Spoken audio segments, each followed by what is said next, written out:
Welcome to the V2S podcast. We are three guys who like music. We've been in bands. We've watched countless bands live. We're going to talk about all things music related. At least we're going to start there. We're going to share some stories, opinions, lots of opinions, insights, and whatever else we feel like. So sit back and share a few laughs with us. Welcome to the V2S podcast. Welcome to the V2S podcast, where this mess of a show is getting off to a great start just seconds in. I wish you could have been in pre-production. We had a little bit of a rough pre-production meeting, but glad you are joining us for episode 4 of the V2S podcast. Joined with me, as always, is Scott Gale, Dan Vinson. Dan, how are you this evening? I'm good. I just put my son to bed and actually fell asleep with him, so that's why I was a little late. Well, thank you for waking up to join us, and hopefully we can keep the audience awake. I'm refreshed this evening. All right, glad you're refreshed. And Scott, how are you this evening? I'm doing quite well. You know, I was thinking that maybe we should put together like a little outtakes clip and kind of include that somewhere along the lines, because our beginnings are really horrible. Yeah, if you think we're entertaining on audio, wait till you hear the pre-show outtakes. If you're interested in that, you can email us at v2spodcast@gmail.com. Thank you for all the listeners. We've had a nice spike in listeners. So as a broad thank you to everybody, we are getting a lot of activity. So we appreciate you listening. Interact with us on Twitter. Dan, tell us the Twitter handle. At V2S Podcast. All Thank one you. word. And I believe there's a Facebook page coming. There's an email. I just said v2spodcast@gmail.com. So let us know what you think. Tonight, we are going to talk about not unbelievable beliefs. No, we are going to talk about Beyond those belief things. Beliefs. That's what I'm saying. See how that Beyond just beliefs, rolls off your tongue? It doesn't roll. But we're going to talk about the hot takes, the things that you think about bands, that we think about bands, that we think about artists, that people go, what? You're crazy. So we're going to talk about Beyond Believable Beliefs. This was an idea Dan brought to us. Dan, where'd this come from? Just watching and listening to sports talk and sports radio, they always have to have their hot take, right? And we know there's all things that we believe in music. This isn't mine, but the Beatles are overrated. Something like that, where people are like, what are you talking about? And you're like, sorry, that's what I think. So I thought that could be a fun topic that we can come back to a few times too. We'll each give you one tonight, and then, maybe in a month or two, we'll bring you another one or something. So I thought it was just something that we could kind of keep recurring if we need to. Perfect. All right. So we have not heard each other's Beyond Believable Beliefs. We're going to hear these for the first time. We'll argue it out a little bit, and then we'll move on and do the next person. So each one of us is going to get one tonight. Look forward to hearing what you think about it. If you disagree, agree, interact with us so we can tell you why you're wrong and we're right, as Scott would say. So would anybody want to cue this up first? I started. I'll go. Sure, you might as It's well. my idea. Your idea. All right. So I had a bunch that I was thinking of. But I decided to go with this one. And that is that Guns N' Roses are the most disappointing rock band ever. And I say this because their debut album, Appetite for Destruction, I even researched this. It sold 18 million copies, more than any debut album ever of any genre. Still, bands behind it are like Hootie and the Blowfish, Boston, Whitney Houston, Britney Spears, Pearl Jam, Linkin Park. But they never achieved kind of all-time greatness that I think they could have. And then I looked at bands that would be considered their equals or contemporaries. They all lasted much longer. They continued to put out great albums. Some still put out great albums. We should have 8 to 10 GNR albums by now. But because of drugs, money, and just bickering, we really only have 3. And it's that's the thing that I think is disappointing. It's not a death. It's not anything like that. It's just they're a bunch of jerks and couldn't get along, and Axl kind of sucked. So that's my thing. I think they are the most disappointing, maybe you could say the most waste of talent, because Slash and Duff have gone on to produce great stuff in other bands or solo, but we all know if it was all of them together, it would have been so much better. Maybe. And I can give you... Do you want more kind of examples, or do you want... Give me your thoughts. Give me your thoughts. Well, okay. My initial thought is... He couldn't let you go. Scott was like, keep going. I couldn't. Wait. I was bubbling. I disagree, because I think that a band like Guns N' Roses that came out, as strong as they did with Appetite for Destruction, they came out hot, and they came out and they essentially, they were one of those bands that changed the course of rock and roll, right? So rock and roll was doing a certain type of thing at that time, and then Guns N' Roses came out, and then they became kind of the formula for how bands were going to become. They wanted to be the next Slash and Axl and the next Guns N' Roses, and Guns N' Roses had the world's most dangerous band moniker put on them because of how they interacted. So they were one of those bands that burned bright and fast, and then they burned out. But that's not to say that they didn't leave an indelible mark on music in their wake. As even if they burned out right after Appetite for Destruction, that album was so impactful for the next generation of musicians, of guitar players, of drummers, of whoever. That's really all they needed. I mean, you take the bloated Use Your Illusion stuff where they got kind of full of themselves and all the production and things started to go a little bit sideways.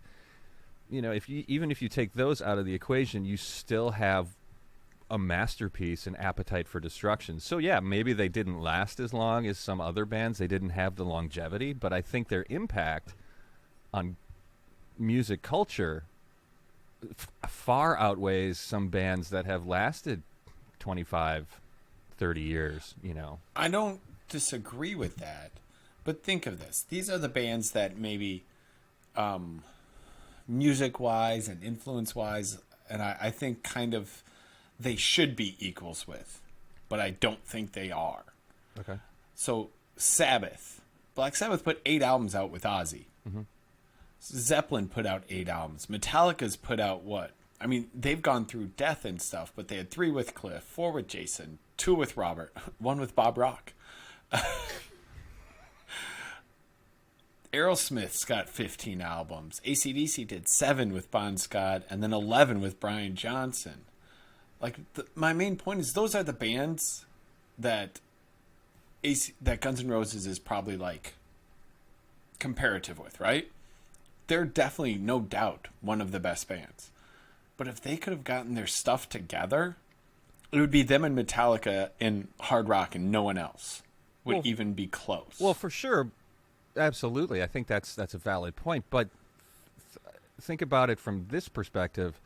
AC/DC with all their albums, can you name all their songs? I mean, each one. No, because they have too many. Well, right, and each one of us right now can name Appetite for Destruction front to back, every single song on there, because it made that lasting impression, because those songs were of such good quality.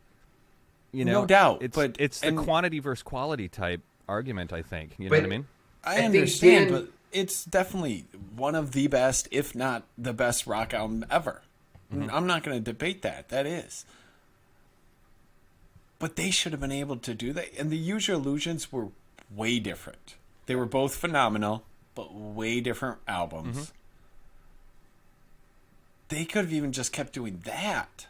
You know what I mean? They couldn't get it together. And again, we've read the books and seen documentaries. I think Axl takes most of the blame for why that happened. But even now that they're back together, I mean, Metallica's still putting out albums. Megadeth still AC/DC just put out an album, and didn't their drummer get arrested for trying to kill someone or something? Yes. But they're still putting stuff out. Why can Guns N' Roses not put anything out? I think Dan chose his words very carefully, too. He didn't say they weren't impactful. He said disappointing, which I think is super interesting, because you've never thought of GNR as a disappointment. But I think that's a cool way to phrase it. When you said that, I went to the 85 Bears. Because for those who are big fans, the 85 Bears, after winning that, probably were thought to have, they're going to win 3 or 4 or 5 Super Bowls in a row. Guns N' Roses comes out, and they are the biggest thing in the world, and burn out as fast as the 85 Bears, and are here and gone. Maybe not that fast, but that's interesting. I even, looked at it out. Their album sales, right? They've sold 100 million albums worldwide. Comparatively, Sabbath has sold 70. Zeppelin 300, Metallica 125, Aerosmith 150, AC/DC 200. They sold 100 off 3 albums, basically. You know what I mean? Worldwide. That's ridiculous. They should have 400 or 500 million albums sold with 6, 7, 8 albums. Well, that's what made them so exciting, is that they're, you never knew what you were going to get with a Guns N' Roses show. You never knew if Axl was going to show up. You never knew if there was going to be a riot. You never knew, if they were going to play the whole show or a fight or whatever.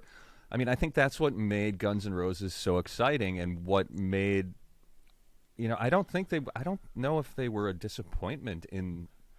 Everything you just said can apply to Motley Crue, but somehow Motley Crue kept putting out albums.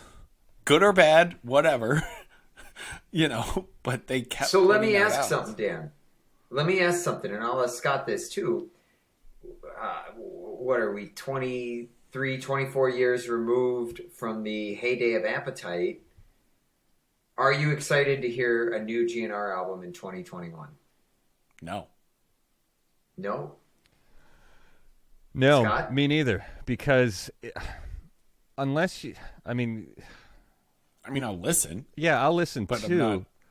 But for it to be a true Guns N' Roses album, you need to get Izzy back in the songwriting process, because that's what made those first records great, those songs great, was Izzy's contribution to kind of offset what Slash was writing. Because we've heard Slash write pretty much nonstop since the end of his tenure in Guns N' Roses, and all his songs, not too many bad ones that he's put out. So we're familiar with his writing style, but I think if you add Izzy into the mix, that's when you get the Guns N' Roses excitement back. When you get those guys back together, I think that would be an album to be excited about, because these half-hearted reunions, are somewhat great. It's cool that Slash and Axl and Duff are playing together, but it's you're still missing a whole bunch of pieces of the original Guns N' Roses soup. You're missing Izzy, you're missing Steven, Matt Sorum, Gilby. Those guys should be brought back. Dizzy's never left the band. No, Dizzy's there. Dizzy's there. Yeah, he's the longest lasting member of the band.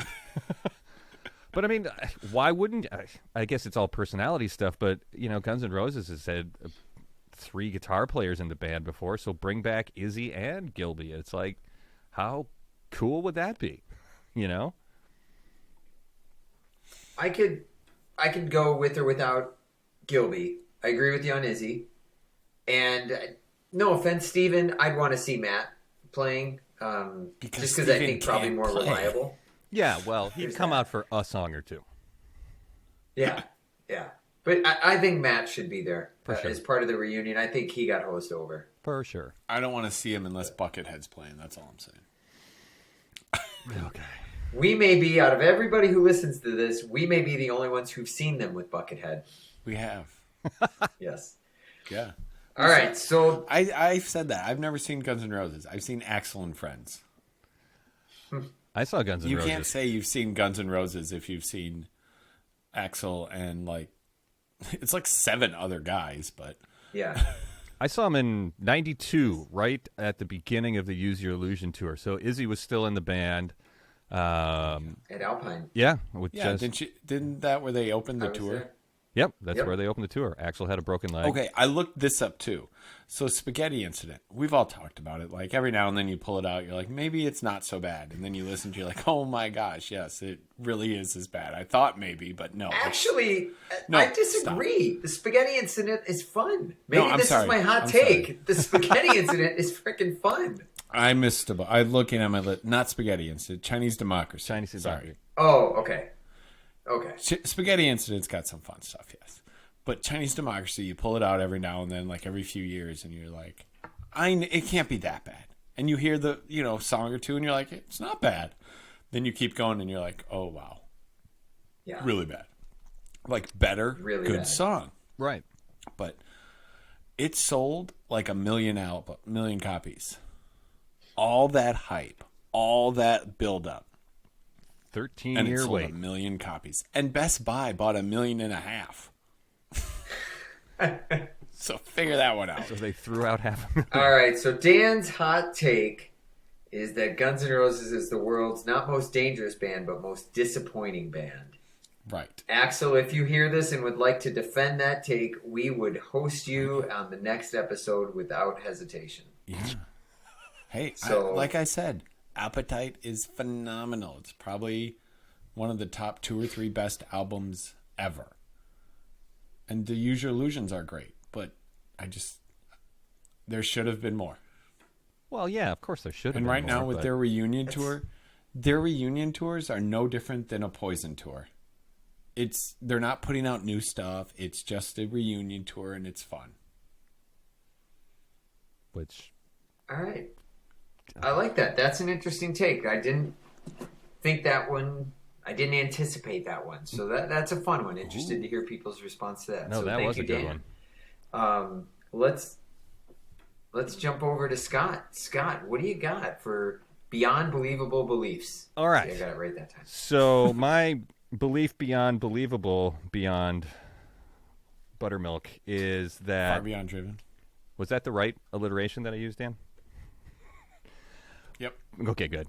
Perfect. But I went with that Load and Reload are really, really good albums. So in the camp of Metallica, you've got the purists, I guess you would call them, who think that everything after Master of Puppets sucks.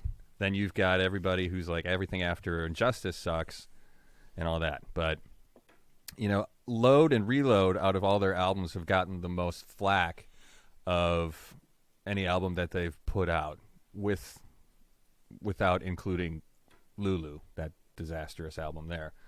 But I think they were just being nice to someone they look up to. yeah, probably. I mean, I don't think you can count that one as a real Metallica album, but No. If you think about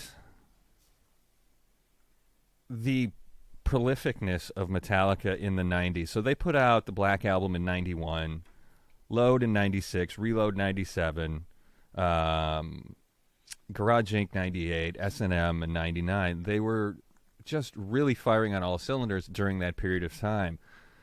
And the argument that is made a lot is that, well, they're not as heavy. They're not as, they got away from their thrash roots. They don't sound like Metallica or whatever. But I think what people are overlooking is, and I think they do that with a lot of bands, is they get comfortable with the way a band sounds on a particular record. Similar to what we were just talking about with Guns N' Roses, how Appetite for Destruction had a certain sound, and then Use Your Illusion came out and sounded a little bit different, and people are like, well, that's not quite the Appetite for Destruction sound, so this isn't really as good. But with Load and Reload, I think what Metallica was able to achieve was to bring heavy metal more into the mainstream, and they started to do that. I think they cracked that egg with the Black Album, with Enter Sandman coming out, the less complex, pieces of music as compared to Injustice for All, the shorter tracks, and just kind of bringing it more into this heavy-hitting, in-your-face kind of metal music, and which made that mainstream. So you can kind of look at the genesis and the evolution of rock and roll music and from that point on, you had so many more bands that were just appearing, these heavy bands that were like kind of following in the footsteps or in the wake of Metallica in Load and Reload, and just kind of following along in that regard. So I think that the Load and Reload albums are wildly underrated and wildly panned for no good reasons, because they've got, I mean, they're packed with good songs. The production value is great.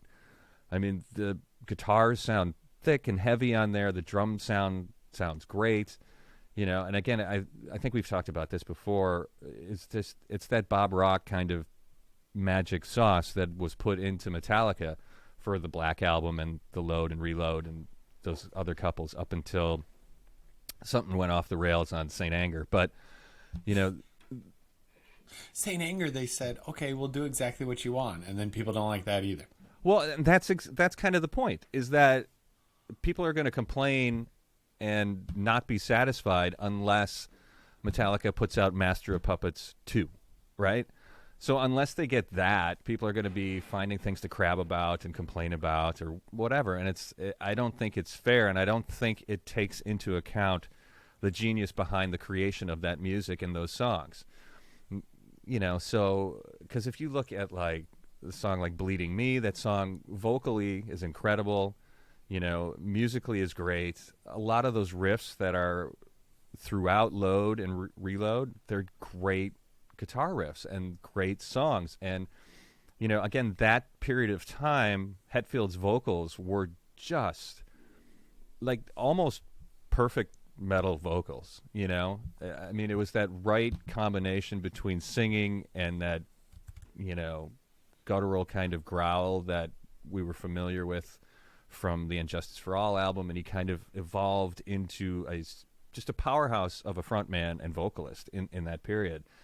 So I think that just unfairly, those two albums, because they have, a couple of songs that have some blues kind of tendencies to some of their songs, those are panned by, metal purists or whatever. And I think that's just stupid.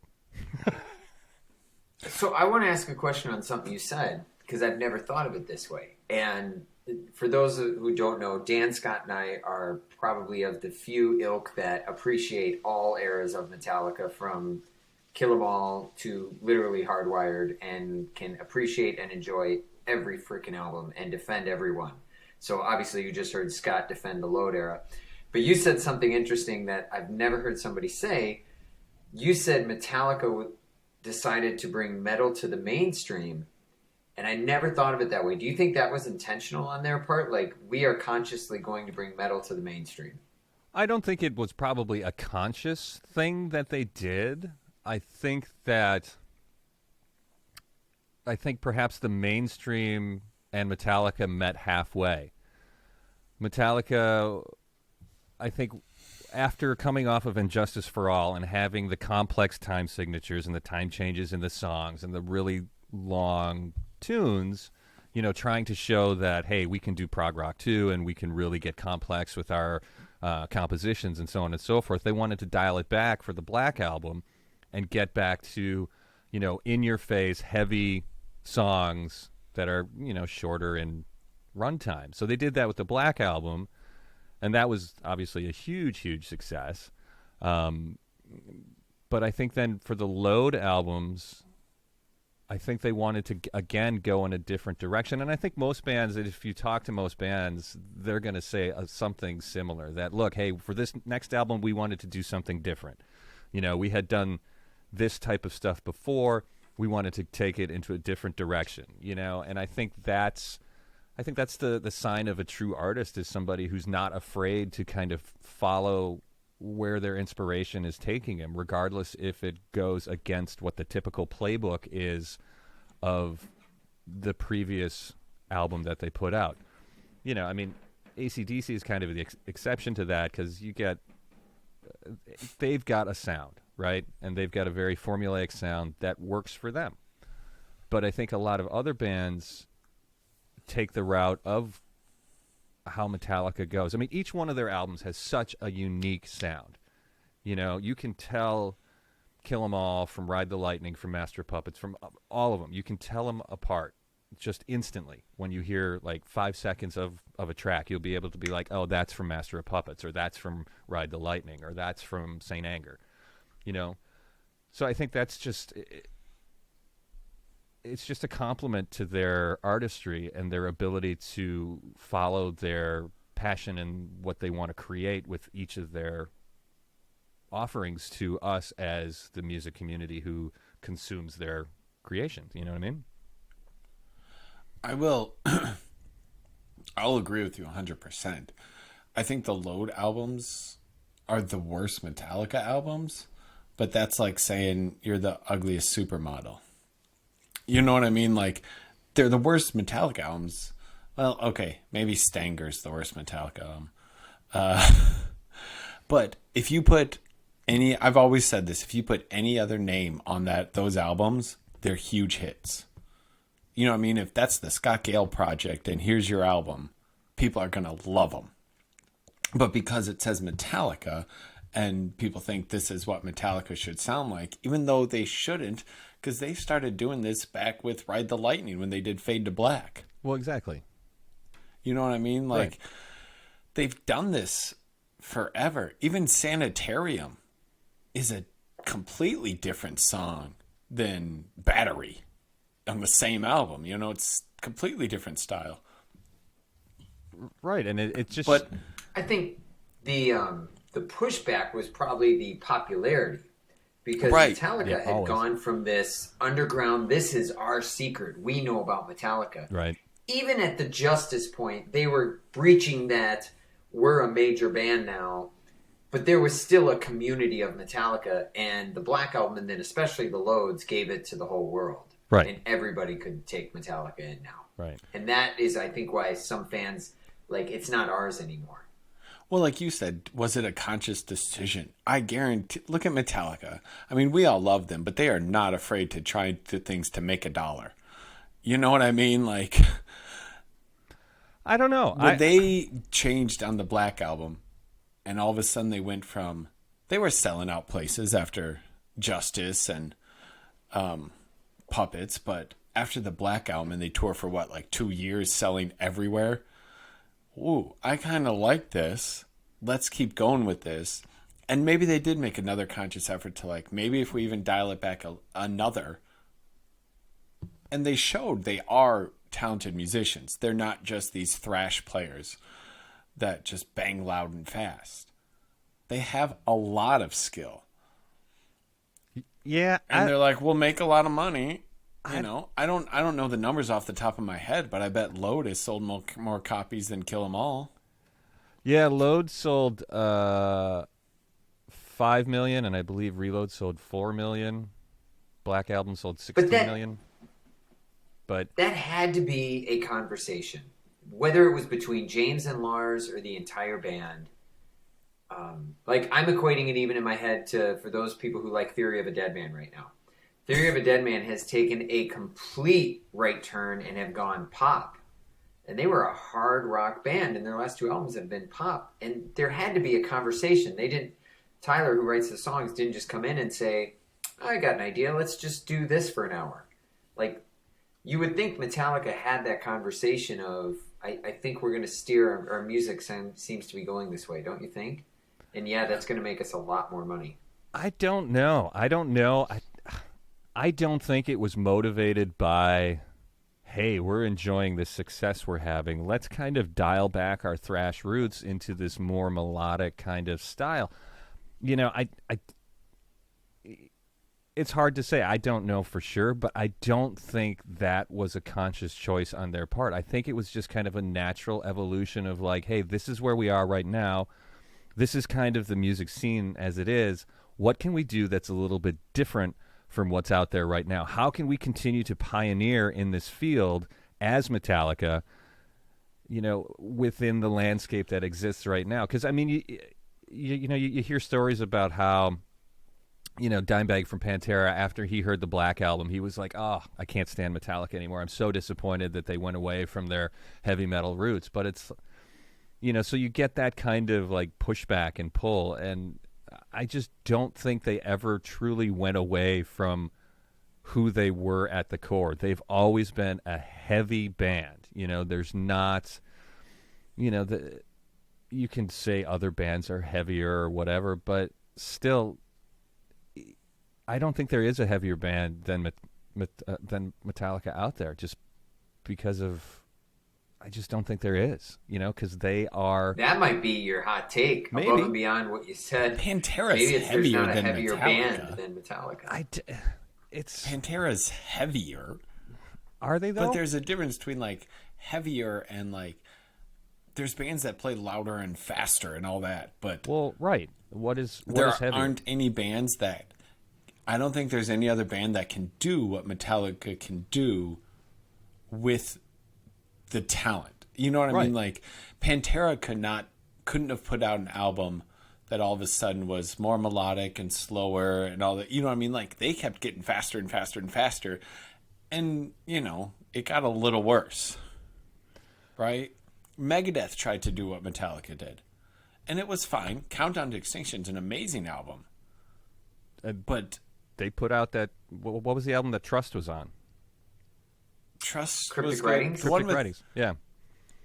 Cryptic Writings was good. Euthanasia was good. But then the one after that was with like I don't know. I just know the cover is like a mousetrap, and it was just god awful. Then Megadeth went back to more of their older, like their last 3 or 4 albums have been more of the heavier, more political kind of stuff. Yeah. But they couldn't do the symphony stuff. There's no way Megadeth could do the symphony stuff. I think their music could fit, but like I don't think those people in that band could do that. Yeah, I don't know. But yeah. All right, so that was my hot Scott brings topic. us to the Loads album. I think a lot of people will hate Load, but I've tried so many times for people who like, I stopped listening to Metallica. I'm like, have you heard Death Magnetic or Hardwired? They're like, no. And I'm like, then shut up, because those 2 albums are exactly what the old school Metallica fans want.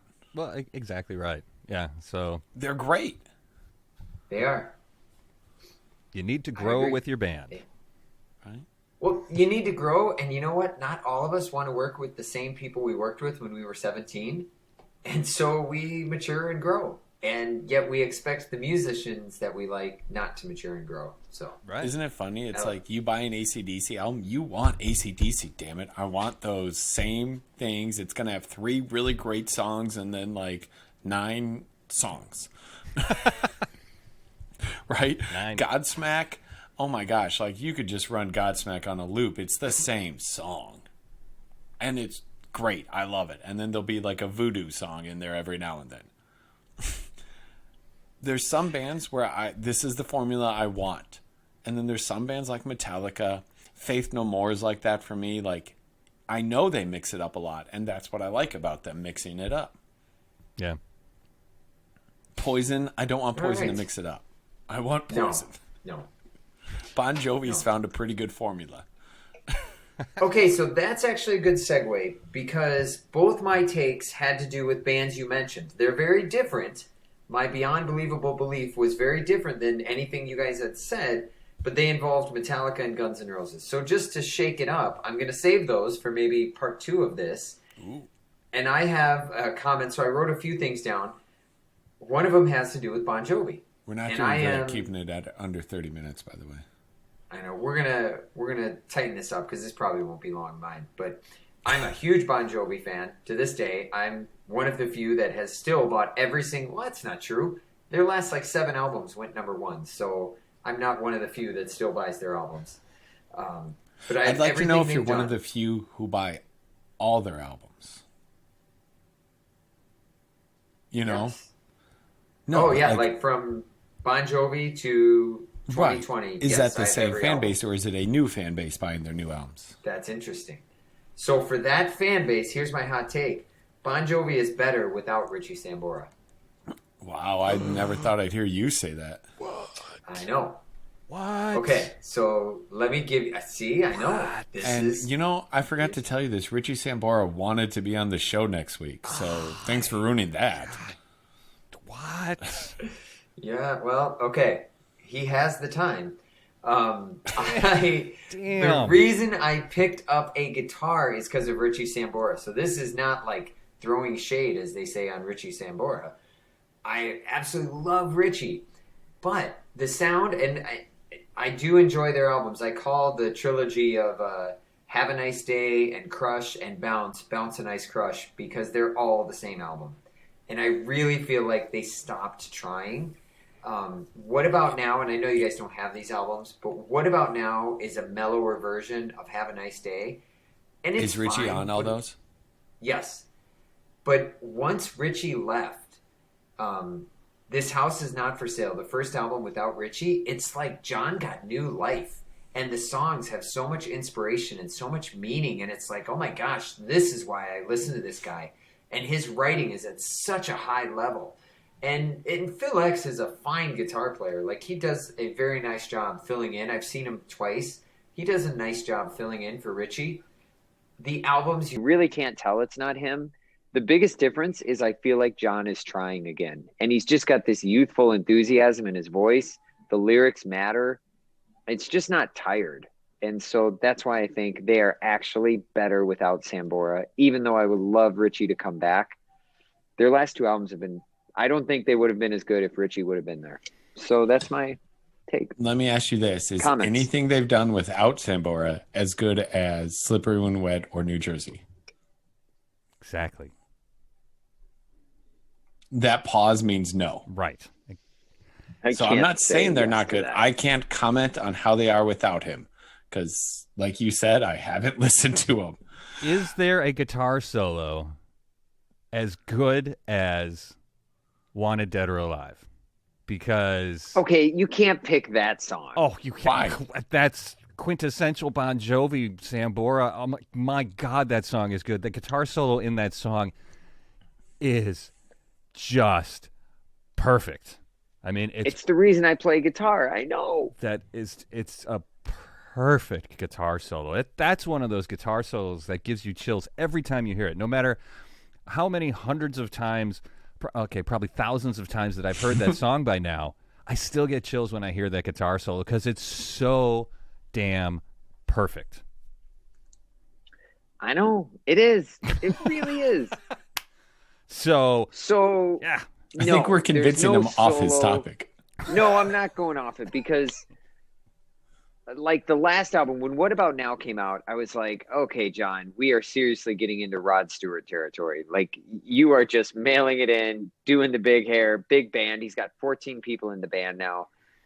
And I was like, what are we doing? The album's not bad, but it's losing. You feel like you're losing steam. And I guess he just feels He's reinvigorated. 60 or 50. You like losing steam. It's not like he's 25 and this is their third album. He should lose steam. But that's my point. This House Is Not For Sale in 2020. That's the name of the last album. Like, the songs are so well written and they just have that enthusiasm again and just that optimism. And I don't know. I just feel like he's trying again. So no, there's not a better solo than Wanted. And yes, New Jersey and Slippery When Wet, of course, are better. But the band as it was with Richie and without Richie is definitely a better band today. So that's my hot take, my beyond believable belief. And I never thought I would say that about Richie. that is pretty beyond believable belief because I don't know, man. I just can't. Because for me, that's without those, because Sambora was so much more than just a guitar player. I mean, he was a vocal foil for John, right? So they're harmonizing, their vocal, how those two vocals combined made that Bon Jovi sound, and take him out of that mix. I don't know, man. I don't As of know. January 2017, the album has sold 174,000 copies. It's not popular. But people don't buy albums anymore. That's true. Yeah. I don't even know how they keep track of that. Right. anymore. I guess, those stats nowadays, they're pretty much meaningless. I will ask kinda you this, are, Bill. right? I'm looking at it. John Bon Jovi has writing credits on only one song on this album. The rest are Bon Jovi. So how much do you know of John Bon Jovi? You keep giving like he's more enthused, he's all this. How much does he write everything? Do you know? Well, he wrote everything on the last album with Richie. And so maybe that's kind of cool that he's opened up and he's giving the band credit now. And they're writing together. Maybe Well, that that's goes part back of to the Scott's change point of in sound. that goes to Scott's point of the lowdowns. Isn't that the big thing? They started letting Kirk and Jason actually write stuff instead of just James being like, this is what you're playing. Right. Maybe John opened up and the band's writing more things together now. It's just a very new sound for them while still sounding like Bon Jovi. All right. So there's our hot takes. Let me recap. As I said, Bon Jovi is better without Sambora. Load and Reload, contrary to popular belief, are actually killer albums. And Guns N' Roses is the most disappointing band ever. That's what we had to say. So we'll post those, interact with us, let us know what you think. As always, it's great to see you guys. Love getting to do this. I was talking to a friend just a couple hours ago, and he was telling me that he was having this internal dialogue while we were talking, like arguing with us, which I said, that's absolutely great. That's what we want. We want to get you thinking. So any final shots from anybody? No, thanks for listening again. V2S podcast at gmail.com or at V2S podcast on Twitter. And then the Facebook It's also page. on Facebook too. Yeah. You can like that. Yeah. Like All right. And we will, they can what, Scott? I lost my train of thought. Oh, like and follow us on Facebook? Yeah. Do all Like those us things and follow us and stalk us and Hang out in our bushes. Yes. Hey, check out episode 5. It will be coming soon. It will be the all-time heavenly band. So if you've ever thought who would make a great group of guys or Dead girls people. playing together up in heaven, compared to dead people, that's the topic of the next one. So tune in for episode 5. Thanks for listening to episode 4. We appreciate it. bye.